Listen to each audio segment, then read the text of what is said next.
कहु सुदशरथ अजर बिहारी। राम सिया राम जय जय राम। राम सिया राम जय जय राम। ओ हरि अनंत हरि कथानंता,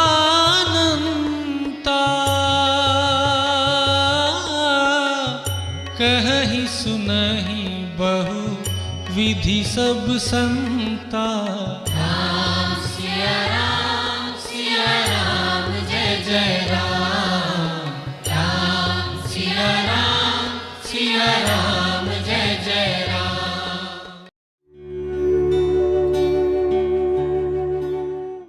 पहला नुकसान, ईश्वर के प्रति हमारा अपराध भाव हो जाता है, श्रद्धा भक्ति विश्वास की कमी आ जाती है, एक नुकसान। दूसरा नुकसान, जैसी भावनाएं हम जाने वाले व्यक्ति के लिए अपने हृदय में उठाते हैं, वो सूक्ष्म भावनाएं उस आत्मा तक पहुंचती हैं। यद्यपि उसके पास शरीर नहीं है तो वो उसका एहसास तो नहीं कर पाएगा, पर सूक्ष्म शरीर उसके साथ है, स्थूल तो नहीं है। तो वो मैसेज वहां जा रहा है, और जैसे ही उसको शरीर मिलेगा तो वो भावनाएं उसको इफेक्ट करेंगी। जैसे आप किसी व्यक्ति को अपने मोबाइल से मैसेज भेजते हैं और कहीं नेटवर्क है नहीं, लेकिन जैसे ही वो व्यक्ति नेटवर्क की स्थिति में जाएगा जहाँ नेटवर्क उसको मिल रहा है, तो आपका मैसेज उसको मिलेगा कि नहीं मिलेगा? मिल जाएगा, क्योंकि वो जो आपका मैसेज है वो ऑन द वे था, बीच में लटका हुआ था, वहां जाते ही मिल जाएगा। तो जब आप किसी व्यक्ति को रोने धोने वाली भावनाएं भेज रहे हैं, मुझे क्यों छोड़ के गई, उसको उलाहना दे रहे हैं, तो ये उस व्यक्ति को शांति देने वाली भावनाएं नहीं है। तो होना भावना तो ये देनी चाहिए कि आप जब तक रहे आपने बहुत हमारे को खुशियां दी, सहयोग दिया, प्रेम दिया, पालन पोषण किया, ज्ञान दिया, जो भी जिसके साथ संबंध था। अब हमारी आपके लिए ये भावना, आप जहां भी जाएं आपको इससे भी अच्छा रिस्पॉन्स मिले, इस तरह से प्रार्थना करनी चाहिए। और ये जो श्रद्धांजलि सभा, शांति यज्ञ, ये जो विधान किया, ये इसीलिए किया था कि कहीं जाने वाली आत्मा का थोड़ा बहुत आकर्षण हो इधर, तो वो भी उसका समाप्त हो जाए, ऐसी हम उसको भावनाएं भेजें, ऐसी हम उसको श्रद्धांजलि दें। तो हर बार बोला तो यहाँ रहने वाले जो बाहर के लोग हैं वो तो यही बोलते हैं। हमारी भगवान से यही प्रार्थना है, भगवान जी उनको अपने चरण शरण में आश्रय दें, उनको एक अच्छे ऐसे दिव्य धाम में आश्रय दें। तो ये भावनाएं की जाती हैं विद्वानों के द्वारा, देवों के द्वारा, गुरुजनों के द्वारा। और जब हम स्वीकार नहीं करते हैं, रोते धोते हैं, तो जाने वाली जो आत्मा है उसको सुख नहीं मिलता है। तो ये दूसरा नुकसान हो गया। तीसरा नुकसान, जो अभी बच्चे बच गए हैं, एक तो चला गया, बाकी के जो 1 या 2 बचे हैं उसको खाना नहीं खिलाते हैं, हमेशा रोते ही रहते हैं, बीमार पड़ जाते हैं, अपना शरीर भी खराब कर लिया। तो हम उन बच्चों को भी ठीक से खाना नहीं खिला रहे, इसलिए वो भी कुपोषण के शिकार हो जाते हैं, वो भी बीमार हो जाते हैं, घर को नहीं संभालते हैं, तो घर भी बर्बाद होता है। चौथा नुकसान, इन सारी भावनाओं से अपने अंतःकरण के ऊपर मल जमता है, जो कभी ना कभी मुझ आत्मा को उतारना ही पड़ेगा। राग के, द्वेष के, शिकायत के, ये सारे संस्कार बन रहे हैं। जाने वाले के प्रति राग के, यहाँ रहने वाला कोई समझाए तो द्वेष के, अपने अंदर वीकनेस के, समता का अभाव, शरीर का लॉस। तो ये सारे के सारे इस तरह का जो आचरण है, ठीक है कष्ट तो होता है, लेकिन कोशिश ये करनी चाहिए कि अब क्या करना है जिससे मेरा कष्ट भी दूर हो, जो बच गई हैं इनका भी नुकसान ना हो, जो जाने वाली आत्मा है उसको भी सुख शांति मिले, ऐसा मैं क्या करूं। तो इसलिए ऐसे में ये प्रथाएं बनाई थी कि ऐसे में वो व्यक्ति ज्यादा अपने आप को नहीं संभाल पाएगा, तो जो भी उससे संबंधित, उस घर परिवार से, उस व्यक्ति से संबंधित लोग हैं, वो उसके पास जाएंगे, उसके पास अच्छी अच्छी बातें करेंगे, उसको पॉजिटिव एनर्जी देंगे, क्योंकि उसकी अपनी एनर्जी बेचारी की बहुत वीक हो गई है। तो ये 10-12 दिन ये प्रथा चलती थी। जो जाते हैं ना मरने के बाद 10-12 दिन तक जाते रहते हैं संबंधी, और लास्ट में सब मिलकर के भगवान की पूजा करेंगे, शांति यज्ञ करेंगे, श्रद्धांजलि देंगे, तो सब चीजें नॉर्मल हो जाएंगी। ये प्रथा बहुत साइंटिफिक थी, लेकिन हमने उन प्रथाओं को इतना विकृत कर दिया कि अभी तो कुछ जैसे बेचारे थोड़े बुजुर्ग होते हैं ना घर परिवार में, 70-75 साल के जो लोग हो जाते हैं, तो पहले से ही प्लान बनाना शुरू कर देते हैं। जो जवान बच्चे हैं वो पूछते हैं तेरी सास कब मरेगी, तो हम आएंगे तेरे वहाँ। लड़कियों से पूछते हैं, जो जवान बेटियां हैं, तेरा ससुर कितने साल का हो गया, जब वो मरेगा तो हम आएंगे, हम देख के आएंगे तेरे ससुराल में कितने मकान हैं, तेरा घर कैसा है। और फिर मतलब वो बेचारा जिंदा है, अब क्या पता वो 100 साल जिएगा, और ये 70 साल से ये पूछने लग जाते हैं। और फिर जब वो मरते हैं तो वो परिवार वाले तो रोते हैं, और दूसरे वाले जो हैं वो वहाँ डांस करते हैं और बोले हम तो गए वहाँ, भजन गाए, डांस किया, लड्डू भी खिलाई नहीं हमें। तो पहले ही लड्डू बना के रख देते हैं, और वो लड्डू खा के आएंगे, चाय पी के आएंगे। और जो पुरुष हैं वो बोले इसके पिता मरे थे तो बीड़ी सिगरेट भी रखी नहीं।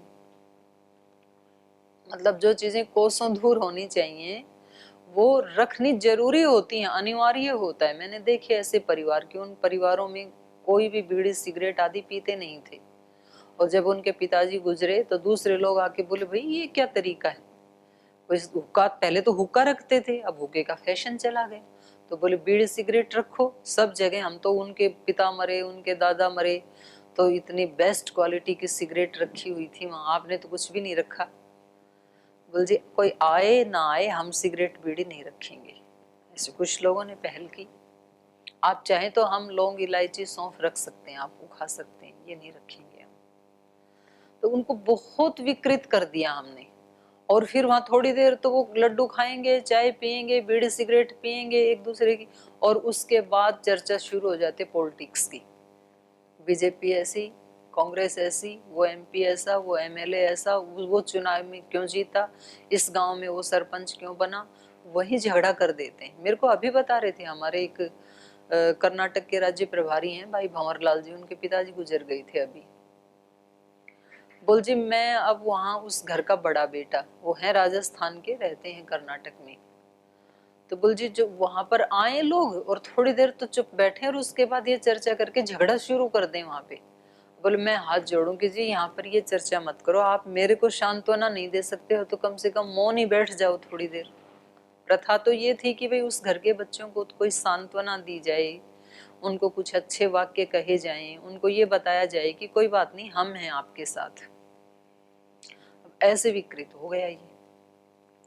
तो यहाँ जो वैनतेय गरुड़ हैं वो अंशुमान को ये बता रहे हैं कि भाई ये तो भस्म हो चुके हैं, अब तुम ये उपाय सोचो कि उधर तो यज्ञ अधूरा पड़ा है और इधर इनका भी कल्याण कैसे हो सकता है और तुम्हें भी सुयश कैसे मिल सकता है, ऐसा कोई विचार करो।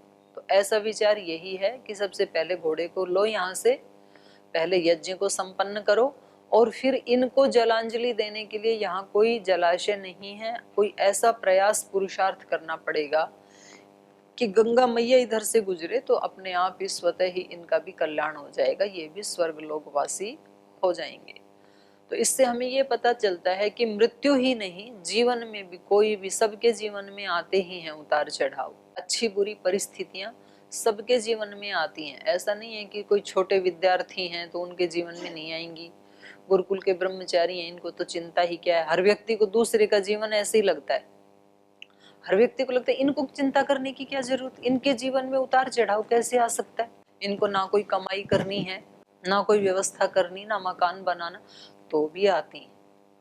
मकान बनाने वालों की, व्यवस्था करने वालों के जीवन में भी आती है, माता पिता के जीवन में भी आती है, बच्चों के जीवन में भी आती है, गुरुजनों के जीवन में भी आती है, शिष्यों के जीवन में भी आती है, सबके जीवन में आती है, क्योंकि पीछे का भी तो चल रहा है साथ में।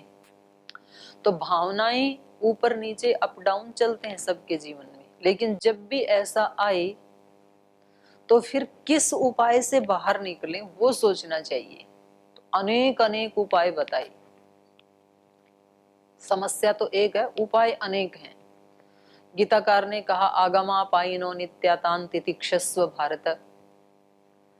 बोले आने बुरी परिस्थितियां जो है ये कैसी हैं? आगमा अपाइना, आने जाने वाली हैं, स्थिर रहने वाली नहीं है। तो इसलिए कुछ संतों ने कहा दिस टू विल पास। जब अच्छा समय नहीं रहा तो ये कैसे रहेगा, ये भी चला जाएगा, चिंता मत करो, ये भी जाएगा, बहने दो, इसको रोको मत आप, इसके साथ आप छेड़ मत करो। व्यक्ति को लगता है कि बस ये ऐसा आ गया तो अब तो सारी जिंदगी ऐसा ही रहेगा, और वो उसको मल्टीप्लाई कर करके आगे का सोच सोच करके मेरे जीवन का क्या होगा, ऐसे रहेगा तो मैं तो बचूंगा ही नहीं, मैं तो मर ही जाऊंगा। ये अरे ये खत्म भी तो होने वाला, उसको भी तो सोचो। रात हमेशा थोड़ी रहती, दिन भी तो आता ही है ना। आगमा अपाइना अनित्य, अनित्य है ये, इसलिए इन आने जाने वाले सुख दुख को तितिक्ष्व, आप उसको सहन करो। तान तितिक्षस्व भारत, हे भारत, हे अर्जुन, उसको सहन करो। ये कह रहे हैं अब क्या कर्तव्य कर्म है, जो हो गया सो तो वापस नहीं आ सकता है, जो है इस समय हमारे सामने इसको कैसे ठीक करें वो सोचना चाहिए। महर्षि पतंजलि कहते हैं हेयम दुखम अनागतम, जो दुख हमें मिल गया है, हमारे सामने आ गया है, उसको मत देखो अब क्यों आया, कैसे आया, किसने दिया, अब उसमें टाइम वेस्ट मत करो। इसको बाहर कैसे निकल सकते हैं ताकि अगला क्षण खराब ना हो, इसका उपाय करना चाहिए। तो ये समझदार लोगों की पहचान होती है कि कोई परिस्थिति आ गई है तो अब उसको कैसे हम अनुकूल बनाएं। नहीं तो ज्यादातर लोग उससे संघर्ष करने में आज का दिन भी खराब ही कर देते हैं, अपनी एनर्जी को, आने वाली एनर्जी को भी उसी में वेस्ट कर देते हैं। इसलिए जो बीत गया उसके ऊपर ज्यादा चिंतन नहीं करना, अब जो करना है, अब क्या करना चाहिए, जो बिगड़ गया इसको कैसे सुधारें, उसके ऊपर चिंतन करना चाहिए।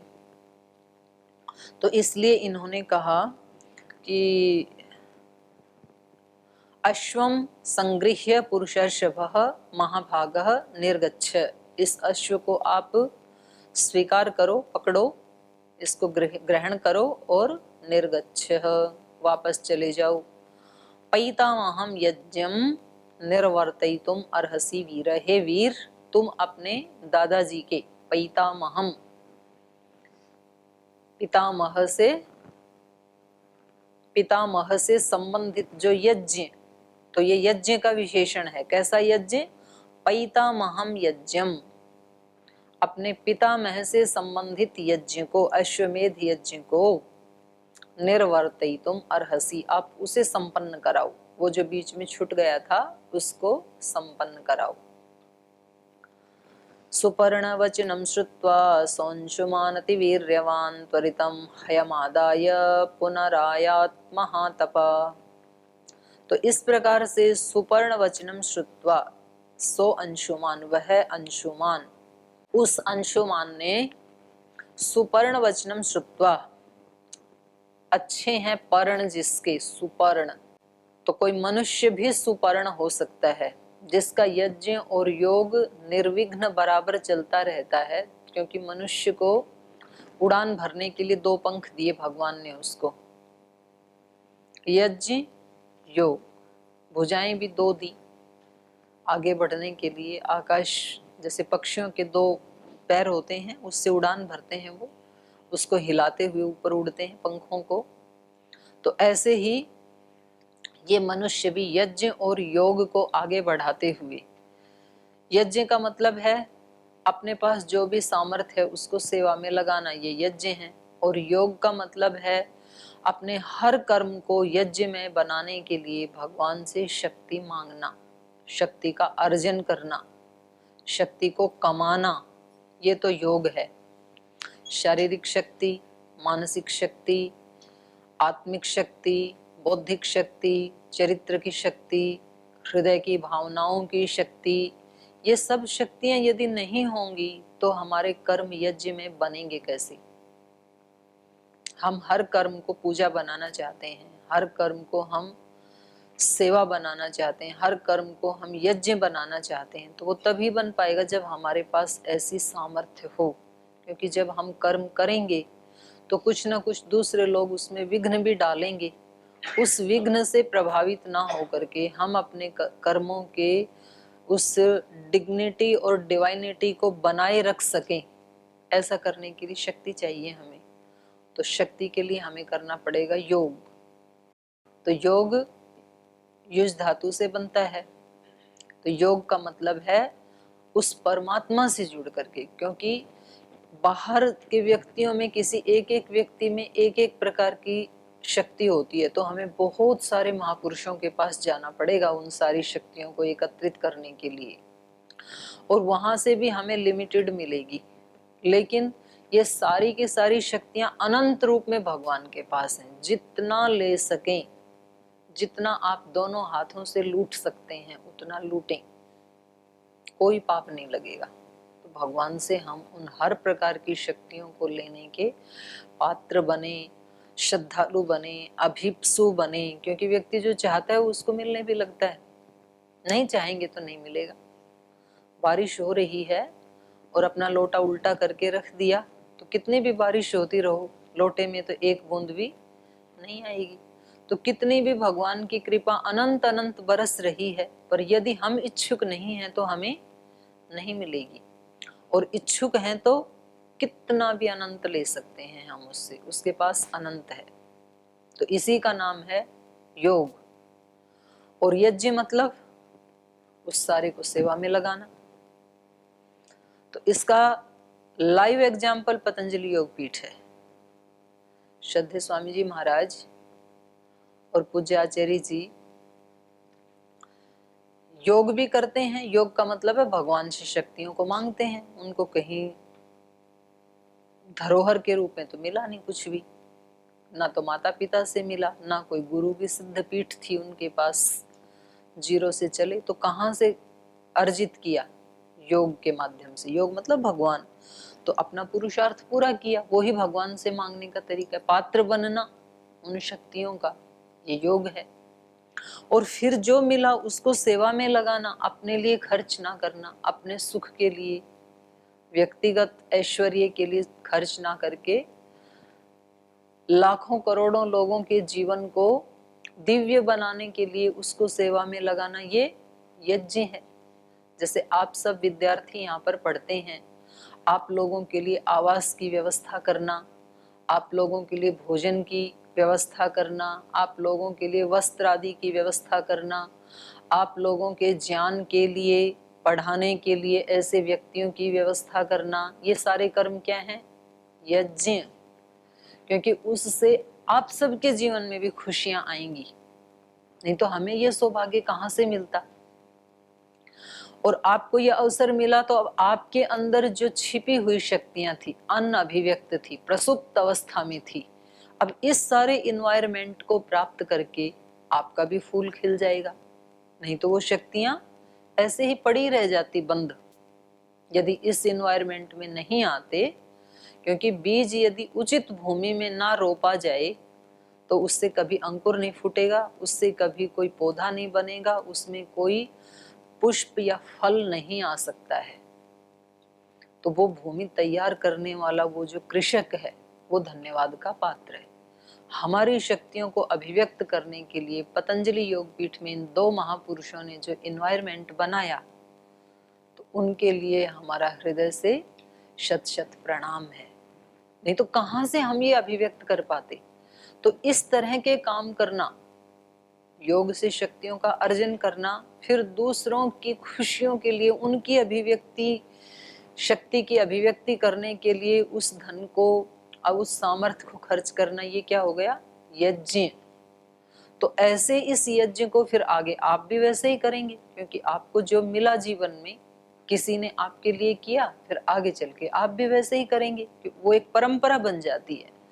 तो इसी को ही गीता में कहा, अनेन प्रसविष्यध्वम, यज्ञ मैंने रच दिया है, अब इस यज्ञ को तुम आगे बढ़ाते रहना।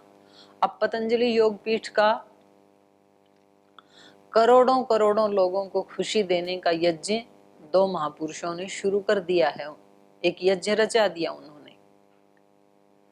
अब इस यज्ञ को आगे आने वाले जो सन्यासी हैं, ब्रह्मचारी हैं, इसी प्रकार की जो आत्माएं हैं वो आगे बढ़ाती रहेंगी।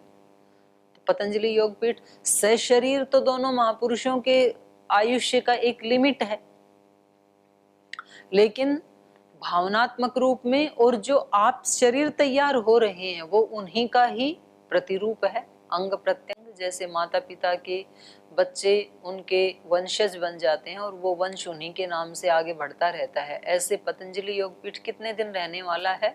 अनंत काल तक। ऐसी ऐसी आत्माएं आती रहेंगी, वो यज्ञ आगे बढ़ता रहेगा, उससे भी सुंदर बन सकता है। तो ये हमारा फर्ज होता है। हमारे जीवन को आगे बढ़ाने के लिए दो चीजों को हमें हमेशा पकड़ के रखना चाहिए, तभी हम उड़ान भर सकते हैं, यज्ञ और योग।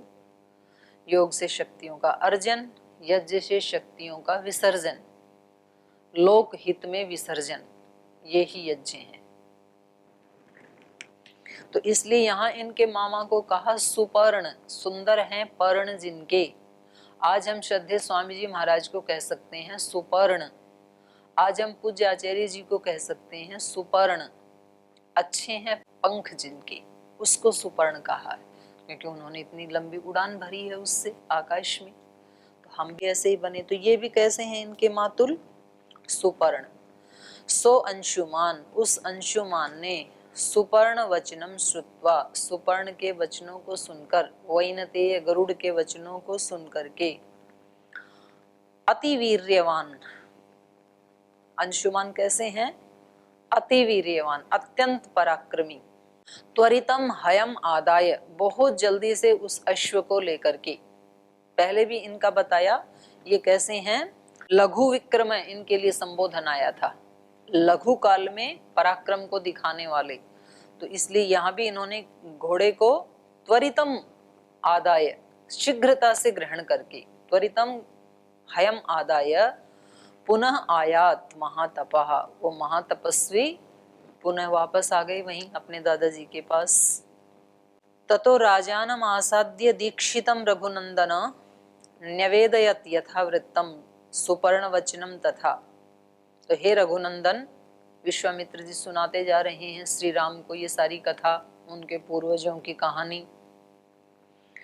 तो विश्वामित्र जी कहते हैं हे रघुनंदन, तत इसके बाद दीक्षितम राजानम आसाद्य, जो यज्ञ की दीक्षा ले चुके थे राजा सगर, ऐसे उस राजा सगर के पास आकर के उनको प्राप्त करके यथावृत्तम न्यवेदयत, जैसे वो गए और वापस आए, वो सारी अपनी यात्रा का वृत्तांत अपने दादाजी को निवेदन कर दिया कि मैं ऐसे ऐसे गया, ऐसे ऐसे लोकपाल मुझे मिले, मैंने आपके आदेशानुसार उनको अभिवादन किया, प्रणाम किया, उनके आशीष लिए, उनके आशीर्वादों से विजय प्राप्त की, वहाँ मेरे को गरुड़ राज मिले, सुपर्ण वचनम तथा, सुपर्ण के वचनों को उन्होंने मुझे ऐसे ऐसे बताया, और उनके आदेशानुसार, कथनानुसार अब इस अश्व को लेकर मैं आपके चरणों में उपस्थित हुआ हूँ। तो ये सब उन्होंने बताया राजा सगर को। तच्छ्रुत्वा घोर संकाशम वाक्यम अंशुमतो नृपः यज्ञं निर्वर्तयामास यथा कल्पम यथा विधि। तो कह रहे हैं घोर संकाशम वाक्यम अंशुमतः श्रुत्वा तत्नृपः, वो जो राजा हैं राजा सगर, उन्होंने अंशुमत, अंशुमान से पंचमी, अंशुमतः घोर संकाशम वाक्यम श्रुत्वा, ये बहुत दुख देने वाले वाक्य को सुन करके, क्योंकि सारे के सारे जो पुत्र हैं वो भस्म हो गए, तो ये उनके लिए अत्यंत दुखदायी समाचार था।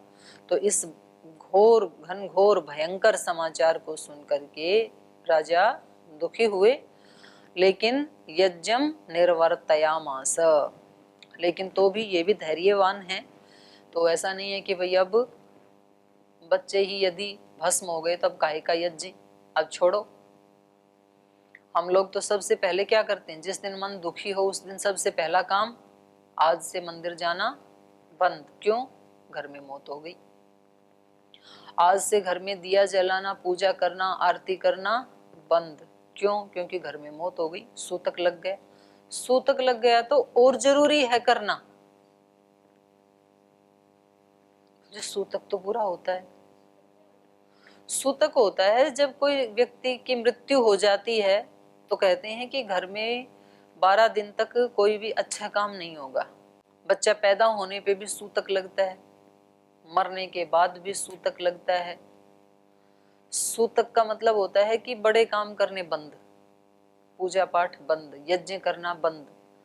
तो ये बहुत गलत प्रथा है। उस समय और ज्यादा करना है, क्योंकि घर में किसी की मृत्यु हुई है तो उसकी बीमारी के, मृत्यु के, डेड बॉडी के जो परमाणु हैं, रोगाणु हैं, वहां तो शुद्धि बहुत जरूरी है। और मन भी दुखी हुआ है तो वहां ऐसे होना चाहिए कि 12 दिन तक कोई बड़ा यज्ञ चलना चाहिए। कोई गायत्री यज्ञ, कोई 1-2 वेदों का यज्ञ, फिर किसी विद्वान को बुलाना चाहिए। तो वो कोई ऐसा आध्यात्मिक ग्रंथ लगा के उस पर प्रवचन होना चाहिए। तो जो भी लोग आए वो भी वहाँ आहुति डालें, उनके प्रवचन सुने। ऐसा घर में वायुमंडल होना चाहिए। तो ये राजा कैसे हैं? इन्होंने सुना कि सारे के सारे इनके पुत्र भस्म हो गए हैं, तो भी इन्होंने अपने यज्ञ के कार्य को अधूरा नहीं छोड़ा। विघ्नई पुनः पुनः अपि प्रतिहन्यमाना चोत्तम जना न परित्यजन्ते। जो कार्य, जो उद्देश्य हमने लिया था, उत्तम जन बार बार उसमें विघ्न आने पर भी उस कार्य को बीच में नहीं छोड़ते हैं। जो बिल्कुल सामान्य लोग हैं वो तो शुरू ही नहीं करते हैं। कौन रिस्क ले? हम तो जो सामान्य ही बने रहेंगे। कौन 5 दर्शन याद करे? हम तो ऐसे ही ठीक, वो तो याद ही शुरू ही नहीं करते हैं।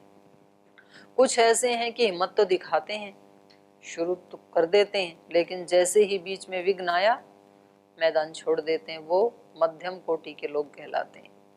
कुछ कहते हैं कि कितने भी विघ्न क्यों ना आए, किसी न किसी ने तो इनको बनाया भी होगा, तो मैं भी तो इंसान हूं, मैं याद करके ही छोड़ूंगा। तो वो अनेक बार विघ्न आने पर भी उसको संपन्न करते ही हैं। कुछ तो यज्ञ में जाते ही नहीं है। ऐसे सर्दी में कौन जाए? ये निम्न कोटि के लोग हैं। कुछ जाते तो हैं पर वहां जाकर के मन नहीं लगाते हैं, फिर इधर उधर के विचार करते हैं। मध्यम कोटि के लोग हैं। कुछ वहां जाकर के जो क्या बोला जा रहा है, मंत्र में क्या बोला जा रहा है ब्रह्मा विद्वान के द्वारा, वो सब आत्मसात करते हैं। ये सौभाग्यशाली हैं, इनको जीवन में विजय मिलेगी, इनको कोई नहीं रोक सकता है। तो ऐसे हर जगह ही हम इन एक एक श्लोक से ये शिक्षाएं ले सकते हैं कि बेशक घर में या परिवार में या जीवन में कैसी भी घटना दुर्घटना घटित क्यों ना हो जाए, जो कार्य प्रारंभ किया है उसको बीच में नहीं छोड़ना है। तो ये हमारा पढ़ाई वाला भी एक ज्ञान यज्ञ चल रहा है। किसी भी कीमत पर अपनी पढ़ाई में विघ्न नहीं आने देना, ये भी एक यज्ञ है। तो शेष 2 श्लोक बचे, इनको कल पढ़ेंगे। आज यहीं विराम लेते हैं।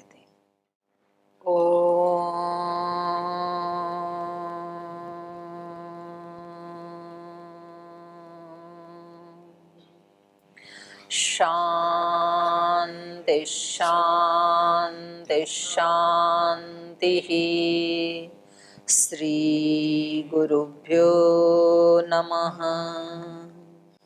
राम का गुणगान करिए, राम का गुणगान करिए। राम प्रभु की भद्रता का, सभ्यता का ध्यान धरिए, ध्यान धरिए। राम का गुणगान करिए, राम का गुणगान करिए। राम के गुण गुण चिरंतन, राम के गुण गुण चिरंतन। राम गुण सुमिरन रतन धन राम गुण सुमिरन रतन धन मनुजता को कर विभूषित मनुज को धनवान करिए ध्यान धरिए राम का गुणगान करिए राम का गुणगान करिए राम का गुणगान करिए